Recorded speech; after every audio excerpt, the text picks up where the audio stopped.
성도님들, 우리가 어떤 물건을 보게 될 때에 그 물건을 통해서 어떠한 생각이나 기억을 떠올리게 할 만한 것들이 있는 경우가 있습니다.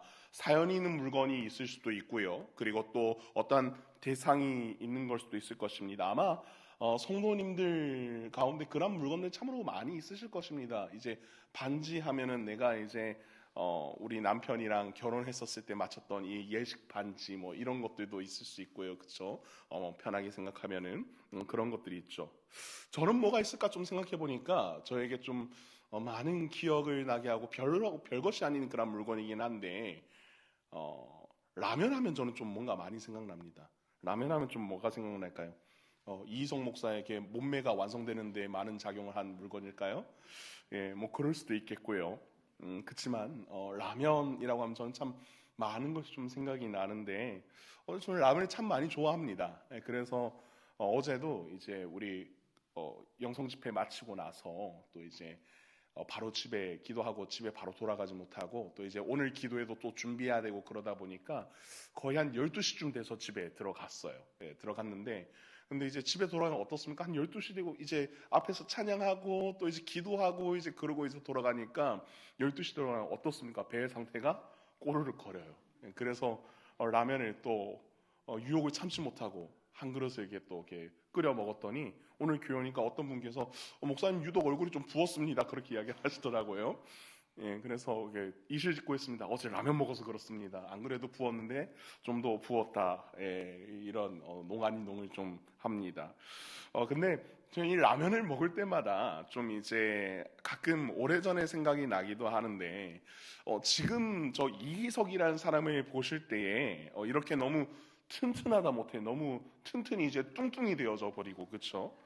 그래서 부족함이 없어 보이기 때문에 썩 괜찮은 환경에서 이희석이라는 사람이 좀 살아왔을 것이다라고 그렇게 좀 생각하게 되실 것 같아요. 근데 좀 못 먹고 자라진 않았습니다. 못 먹고 자라진 않았어요. 그렇지만 그렇다고 해서 잘 먹고 자라난 그런 환경도 또 아니었습니다. 사실 저는 뭐 전에도 이야기했었는지 모르겠지만은 별로 자랑스러운 이야기는 아니지만 초등학교 시절에 저희 가정은 결손 가정이었습니다. 결손 가정이었고 지금도 제가 너무나 사랑하고 존경하는 아버지는 저희 가정 특별히 저와 제 여동생을 먹여 살리시려고 많은 것들을 하셨고 또 떨어지지 않고 같이 거하면서 먹여 살리시고 하셨으나 상황이 여의치 못하여서 전국을 또 돌아다니시면서 그렇게 일을 하는 그러한 환경 가운데 있었고 저와 동생은 이제 경북 구미에 있는 집에 떨어져서 그렇게 살아가는 그러한 와중에 있었습니다. 아버지는 여름에는 그 더위를 다 맞아가면서 그렇게 일을 하셨고 겨울에는 그 추위를 다 맞아가면서 그렇게 일을 하셨는데 그렇게 특히 겨울이 다가올 때에 집에는 이제 아버지 없는 가운데 기름 뗄 만한 그런 여유도 없고 전기장판 그냥 하나에 의지하여서 작은 전기장판 하나에 의지하여서 여동생과 저하고 그렇게 둘이 그 추위를 이겨가면서 그렇게 살아가고 있었습니다. 학교를 가는데 아침은 고사하고요. 점심은 이제 집이 결손 가정이다 보니까 국가에서 이제 교육청에서 지원해준 그 급식을 받아서 먹고 살았고, 그리고 저녁은 아버지께서 집을 떠나가시기 전에 이제 사다 주신 라면 한 박스가 있는데 그 라면을 가지고서 하루 저녁마다 두 개씩 꺼내 가지고 그것을 끓여 먹으면서 그러면서 하루하루를 그렇게 연명했다라고 그렇게 표현하면 딱 맞는 것 같습니다. 그렇게 살아가고 있는 가운데 있었는데 그 어려운 시절에 교회를 다닌 지 얼마 안 되었을 때였었어요. 그때 이제 5월 달에 이제 처음 이제 교회에서 전도를 나와가지고 그래서 교회를 나가기 시작했고 그리고 이제 그 교회에 계속 다니고 있는 가운데 있는데 어느 날이었습니다. 그 추운 날이었는데 라면을 이렇게 먹으면서 이렇게 하려고 있는 와중에 집으로 전화가 걸려올 게 아버지 말고는 없는데 전화가 갑자기 걸려오더라고요. 그래서 전화를 받으니까 교회 안수 집사님이었습니다.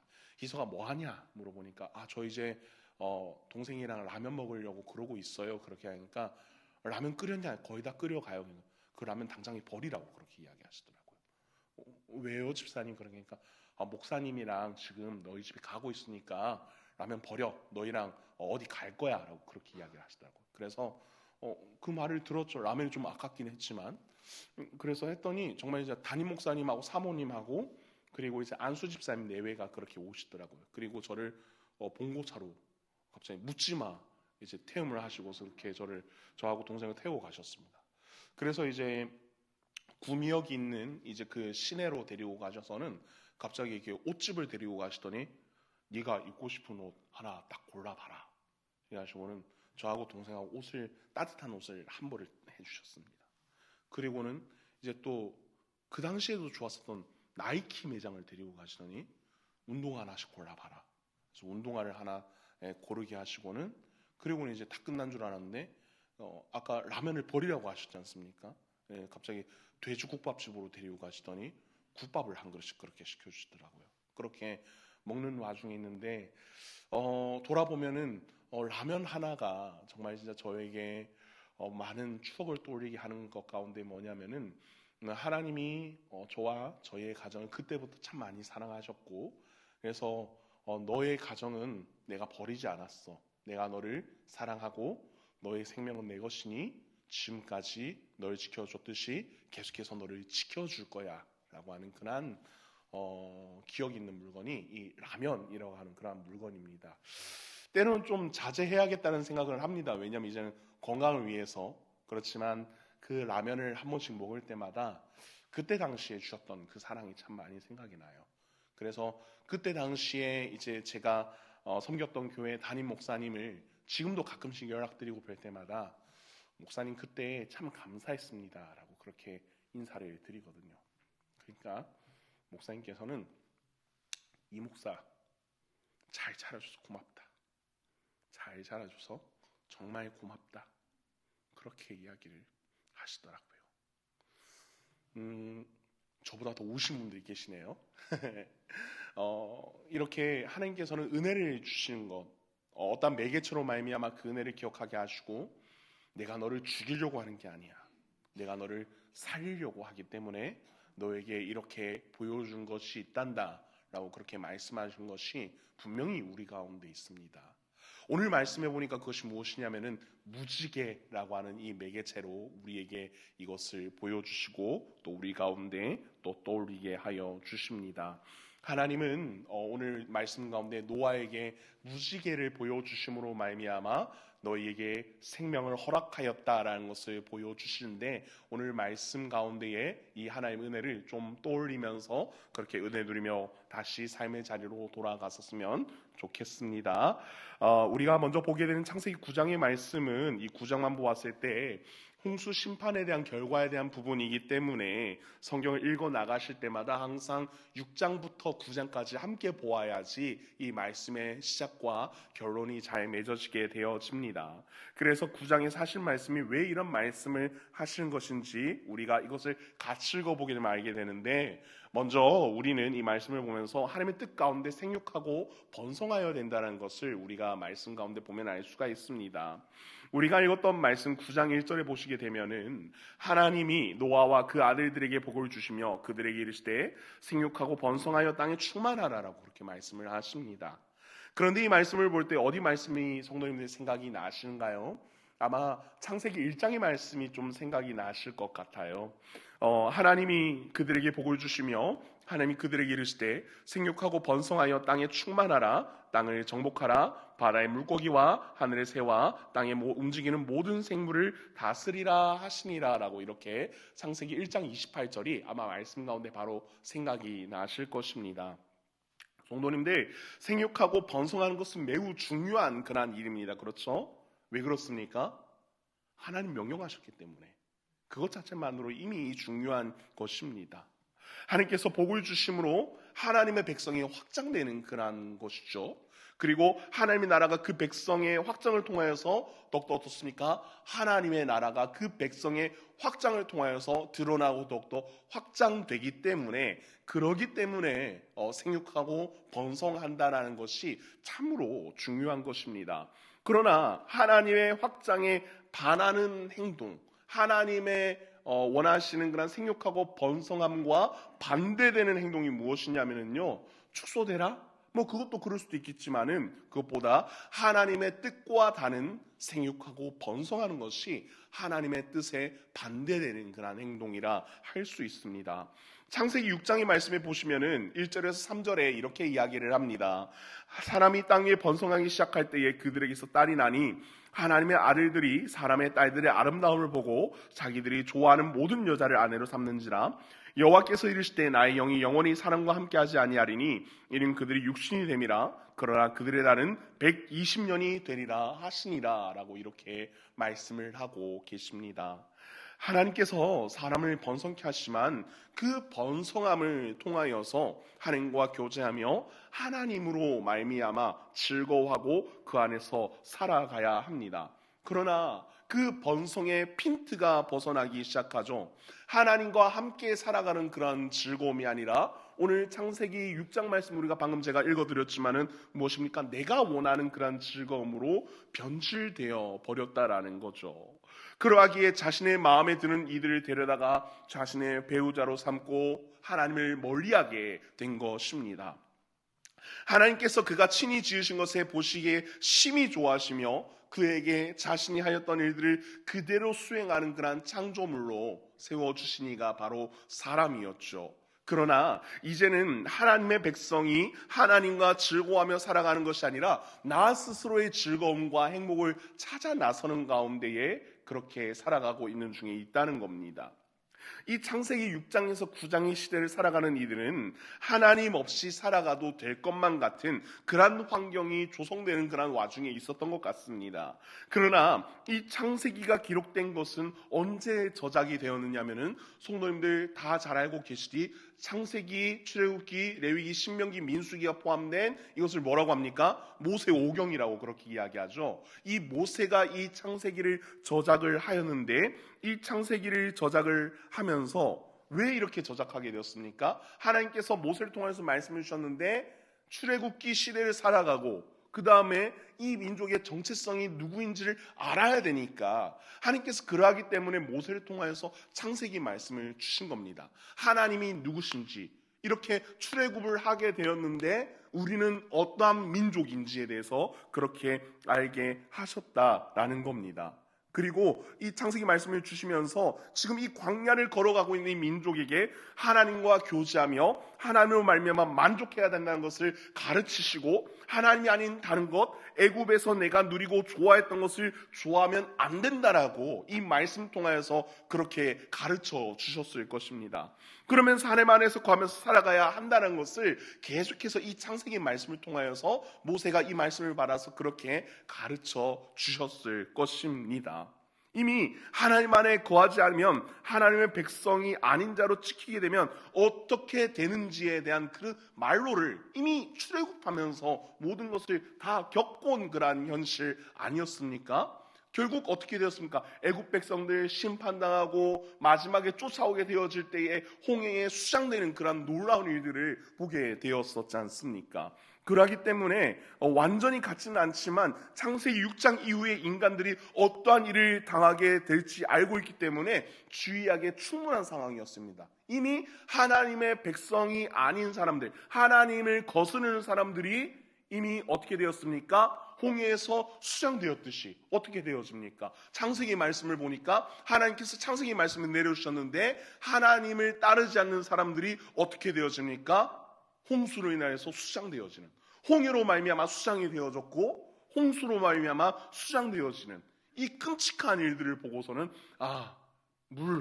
물로서 이렇게 심판하게 되어지는 어려운 일들을 당할 수 있어. 그러니까 우리는 어떻게 해야 됩니까? 우리는 하나님 말씀에 순종하며 살아가야 돼. 하나님 말씀에 순종하면 하나님께서 우리 가운데 행복과 만족과 즐거움으로 하나님과 살아갈 수 있게 하여 주실 것이야. 하나님 이것을 우리 가운데 이렇게 말씀하여 주신다라는 겁니다. 우리에게 하나님 없이 만족하고 즐겁게 살아갈 수 있다라고 주장하는 것들이 세상에 얼마나 많이 있습니까, 성도님들? 하루를 어렵사리 살아가시는 우리 성도님들 이 자리에도 많이 계시지만은 그렇지만 어떻습니까? 상황이 조금만 나아지게 되어지면 어떻습니까? 하나님 없이 살아가려고 하는 모습들이 우리 가운데 계속해서 불일 듯이 일어납니다. 그러니까 어떻게 됩니까? 결국은 하나님께서 다시금 하나님을 찾을 수 있도록 그렇게 인도하여 주신다라는 거죠. 사랑하는 성도 여러분, 우리 모두는 다 즐거워하고 싶고 모두가 다 행복하고 싶습니다. 여기서 즐겁고 행복하고 싶지 않은 사람이 어디 있습니까? 모두가 다 즐겁고 행복하고 싶어지죠. 그렇지만은 그 즐거움을, 그 행복을 세상에서 찾지 마십시오. 그 즐거움과 행복은 어디 있습니까? 하나님께 있습니다. 하나님께 있기 때문에 우리를 어떻게 해야 됩니까? 하나님께로 나아와야 됩니다. 하나님께로 나아오는 가장 첫 번째 할 수 있는 것이 무엇입니까? 말씀의 자리로 나와야 됩니다. 특별히 우리가 월요일부터 시작하여서 계속해서 오병이어 특별 심야 기도회로 저녁마다 모이게 되어지는데 어떻습니까? 즐거움과 행복을 찾기 위해서 우리는 어디로 나와야 될까요? 오늘 저녁에도 내일도 그 다음날도 이 신광의 예배당으로 함께 모여서 함께 하나님의 말씀으로 말미암아 은혜를 누리고 기도로서 하나님과 교제하며 아래는 그러한 즐거운 시간을 누리면서 나아갈 수 있는 우리 모든 귀한 신광의 성도님들이 되어질 수 있기를 진심으로 소원합니다. 다음으로 이를 위해서 우리는 하나님의 형상을 지키면서 나아가야 합니다. 하나님께서 홍수 사건 이후에 사람에게 창조의 첫 때에는 씨 맺는 채소들만 허락이 되었었습니다. 그리고 그 다음에 어떻게 되었습니까? 모든 동물이 채소같이 허락이 되었습니다. 저는 이 말씀 보고서 참으로 많이 은혜 받았어요. 하나님 드디어 사람에게 고기를 먹게 하여 주셨구나. 고기 주신 하나님 감사합니다. 이렇게 생각했었는데 그러나 허락되지 않은 것이 사실은 그 가운데 있었어요. 무엇이었습니까? 피째 먹지 말라라는 것이었습니다. 피째 먹지 말라. 왜 그러냐면은 피는 생명과 연관이 있기 때문에 그러기 때문에 피째 먹는 것은 허락이 되지 않았다라고 성경은 이야기를 하고 있습니다. 그리고 결정적으로 6절에서 다른 사람의 피를 흘리면 사람의 피도 흘릴 것이니 이는 하나님이 자기 형상대로 사람을 지으셨다라고 이렇게 9장 6절에서 말씀을 하고 있습니다. 생명을 함부로 다뤄서는 안 되는데 특히나 다른 사람의 피를 흘리게 되는 것을 강력하게 하나님께서는 경고하고 지금 나서고 있다라는 겁니다. 왜 그렇습니까? 성도님들, 사람은 누구의 모습대로 누구의 형상대로 지어졌습니까? 하나님의 형상대로 만들고 그렇게 지어졌습니다. 여러분, 우리 옆에 분들을 한번 좀 살펴보셨으면 좋겠습니다. 한번 갑자기 옆에 분들을 보시면은 뭘 보세요? 이렇게 말씀하지 마시고요. 네, 아름다우시죠? 아닙니까? 아름답습니다. 왜 그렇습니까? 우리 옆에 분들 모습 속에 누구의 모습이 있습니까? 하나님의 모습이 있습니다. 그렇기 때문에 우리 옆에 있는 분들은 모두가 다 존귀한 분들이라는 겁니다. 그 가운데 하나님의 형상이 있기 때문에 우리는 이들을 늘 존중하고 사랑하며 그렇게 살아가야 합니다. 그렇지만 어떻습니까? 때로는 내 옆에 있는 분의 모습이, 내 옆에 있는 이웃의 모습이 때로는 내가 내 마음에 느끼기에 너무나 마음 아픈 일들을 할 때가 있습니다. 그래서 어떻습니까? 이웃을 향하여서, 옆 사람을 향하여서 힐난하고 막대하는 그런 일들을 하게 될 때도 그 가운데 있습니다. 그렇지만 성도님들, 내 옆에 있는 사람, 내 이웃을 힐난하고 비난하게 되어지면은 이것은 곧 누구를 힐난하고 비난하는 것이 됩니까? 하나님을 힐난하고 비난하는 것이 됩니다. 왜 그렇습니까? 하나님을 닮은 하나님의 형상에게 삿대질하는 것이 되기 때문이죠. 그런데 이것을 잘못 들은 말미암아 하나님께서는 모든 것을 리부트, 다시 처음부터 시작하게 하려고 하셨습니다. 사람들이 하나님의 형상을 닮은 사람들이 서로가 서로를 보듬으면서 살아가야 되는데 자기 잘남만, 자기만 잘되고 싶어 하기 때문에 그러하기 때문에 하나님께서 모든 것을 없게 되는 그런 홍수 심판을 그래서 사실 허락을 하신 거였습니다. 모든 것을 다 엎어버리시고 죄악을 쓸어버리는 용도로서 하나님께서는 물을 사용하여 주심으로 다 잠기게 하여 주셨습니다. 사람의 모습도 모습인데 사람의 그 마음, 사람의 그 속 사람의 모습이 어떻게 해져가고 있었습니까? 자꾸만 악해져가는 그런 가운데 있었다라는 겁니다. 사람의 최초의 살인이 어디에 등장합니까? 창세기 4장 말씀에 등장하여집니다. 가인이 아벨을 죽이는 일로 말미암아 세상의 첫 번째 살인이 그 가운데 등장하게 되어지죠. 그리고 이후에 어떻습니까? 6장에 사람을 학대하고 죽이는 일이 본문 가운데는 직접적으로 등장하고 있지는 않지만 자신들의 쾌락과 만족을 위해서 살아가는 사람이 하나님을 두려워하지 않고 살아간다고 한다면 내 옆에 있는 사람을 괄시하고 무시하고 죽이는 일도 서슴지 않고 아마 행하였을 것입니다. 6장 5절 말씀에 직간접적으로 이렇게 말씀하고 있습니다. 여호와께서 사람의 죄악이 세상에 가득함과 그의 마음으로 생각하는 모든 계획이 항상 악할 뿐임을 보시고 라고 이렇게 말씀하고 있습니다. 사람의 죄악이 세상에 가득했다라고 한다면은 세상에 존재하는 범죄들이 이미 다 들어차 있다라는 그런 이야기이죠. 그 가운데 하나님의 형상인 사람을 사람답게 대하지 않는 것, 사람을 차등하고 멸시하고 모욕하고 죽이는 일도 서슴지 않고 아마 행하였다라는 것입니다. 그러하기 때문에 9장 6절의 말씀과 같이 하나님이 자기의 형상대로 사람을 지으셨기 때문에 하나님께서는 이러한 하나님의 그런 의도와 반대되는 행위에 있어서는 강력하게 하나님께서는 처단하고 나서시는 것입니다. 때로는 내 옆에 있는 사람이 너무나 얄미울 수 있습니다. 그래서 어떻습니까? 때로는 시원하게 욕 한번 시원하게 해주고 상처 주고 힐난하고 떠나가고 싶을 때도 분명 그 가운데 있을 수 있습니다. 하나님께서 그 형상 닮은 이들을 나쁘게 행동을 당하게 하였다는 것을 보실 텐데, 그렇다면은 성도님들, 하나님 앞에서 우리가 다시 한번 생각해 본다면은 그럼에도 어떻게 해야 될까요? 하나님 은혜 가운데서 참고 그리고 또 권면하고 그렇게 나아가야 되지 않을까요? 분명 그럼에도 불구하고 너무나 참기 힘들 때도 분명 그 가운데 있을 것입니다. 그렇지만 그 가운데 하나님, 이러한 일들이 있습니다. 하나님, 이러한 일들 가운데 내 옆에 있는 A 성도님과 B 성도님과 너무나 어려운 가운데 있습니다. 하나님, 해결점을 주십시오. 그렇게 나아갈 수 있는 우리 모든 성도님들 되어질 수 있기를 진심으로 소원합니다. 오늘 우리도 저녁에 기도회 때 또 다시 한번 만나겠지만은 우리의 회복은 다른 것에 있지 아니하고 하나님께 있음을 기억하고 하나님의 형상을 오로지 잘 회복하며 나아갈 수 있는 우리 모든 성도님들 될 수 있기를 소원합니다. 그래서 우리 모두가 나 자신에게도 이웃에게도 어떠한 찬양 가운데 나온 가사처럼 미움, 다툼, 시기, 질투 다 버리고 우리 서로 사랑할 수 있는 우리 모든 귀한 성도님들 될 수 있기를 진심으로 소원합니다. 마지막으로 언약을 우리가 잘 지키며 살아가야 하는데, 하나님께서 11절 말씀에 내가 너희와 언약을 세우리니 다시는 모든 생물을 홍수로 멸하지 아니할 것이라 땅을 멸할 홍수가 다시 있지 아니하리라 라고 이렇게 말씀하고 계십니다. 하나님께서 다시금 홍수로 심판하지 않겠다라고 이렇게 말씀하여 주셨습니다. 그런데 이를 통해서 하나님께서 더 이상 인간을 심판하지 않으신다는 것이 아니라 다른 것으로 달리 징계하실 수도 있다는 것을 사실 우리는 헤아려야 합니다. 그래서 영원히 세우는 언약을 주시는데 무엇을 주십니까? 하나님의 무지개를 구름 뒤편에 그렇게 두시겠다라고 그렇게 말씀하여 주셨습니다. 왜 하필 무지개일까? 예뻐서 무지개를 주셨을까? 그것은 또 아닌 것 같습니다.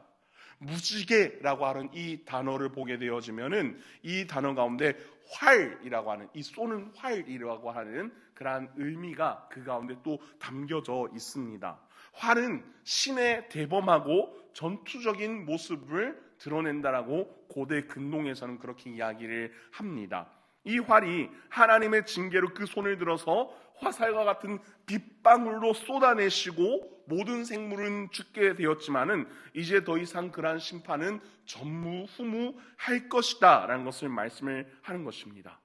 말 안 들으면은 혼난다고 경고하신 말씀보다 이 무지개를 보여주심으로 하나님께서 여전히 지켜보고 계심을 이야기를 하는 것이고요. 하나님께서 우리를 각각 사랑하신다는 것을 말씀하십니다. 무지개를, 그 심판하였던 그 활을 걸어 놓아 두신 것은, 이것은 더 이상 하나님께서 이렇게 심판하지 않으시고 하나님께서 하나님의 형상대로 닮은 모습을 회복해 하실 것이다 라고 하는 것을, 이것을 이 무지개 언약을 통하여서 보여주셨다라는 것입니다.